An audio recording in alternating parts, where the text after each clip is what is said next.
এখানে আমি ডাল চাল একসাথে ধুয়ে পরিষ্কার করে নিয়েছি। আর এখন এক এক করে সব ধরনের মশলাগুলোকেও দিয়ে দিব। আসসালামু আলাইকুম আমার ভাই ও বোনেরা, আশা করি আল্লাহর রহমতে ভালোই আছেন। আমিও আল্লাহর রহমতে ভালোই আছি। নিয়ে আসলাম আপনাদের কাছে দুটো রেসিপি। আপনারা হয়তো জেনে গেছেন আমি কি রান্না করব। হ্যাঁ, আমি আজকে খিচুড়ি রান্না করব। যেহেতু আজকে মুহররম মাসের 10 তারিখ, আমি খিচুড়ি রান্না করব গরুর গোশত দিয়ে। আর এই তো আমার মা হাতে মাখিয়ে নিচ্ছে। আজকের খিচুড়িটা আমার মা হাতে মাখিয়ে দিবে, আর আমি রান্নাটা করে নেব।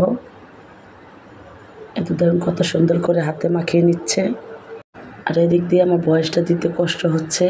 একে হলো আমার গলাটা ভেঙে আছে, আর একে হলো বাইরে দিয়ে আমাদের বাড়ির পাশ দিয়ে গাড়ি চলতেছে।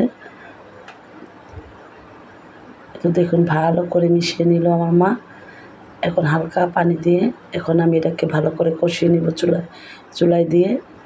আর এখানে আমার মা গরুর গোশতটাকে হাতে মাখিয়ে দিবে।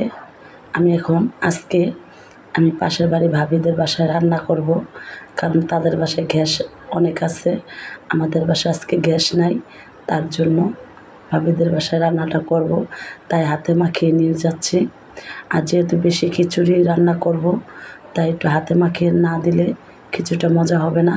আর আমি এখানে এঙ্কার ডাল আগে ভাবিদের বাসায় সিদ্ধ বসাই দিয়ে গেছিলাম। এখন আমি মিশিয়ে নিব। এখন নেড়েচেড়ে আমি পানি দিয়ে দিলাম, আর সাথে দিয়ে দিলাম মিষ্টি কুমড়ো। এই তো আমার খিচুড়িটা হয়ে আসছে। আর আমার রেসিপিটা যদি আপনাদের ভালো লেগে থাকে, লাইক কমেন্ট শেয়ার করবেন, ইউটিউব চ্যানেলে সাবস্ক্রাইব করবেন, ফেসবুক পেজটাকে ফলো দিবেন।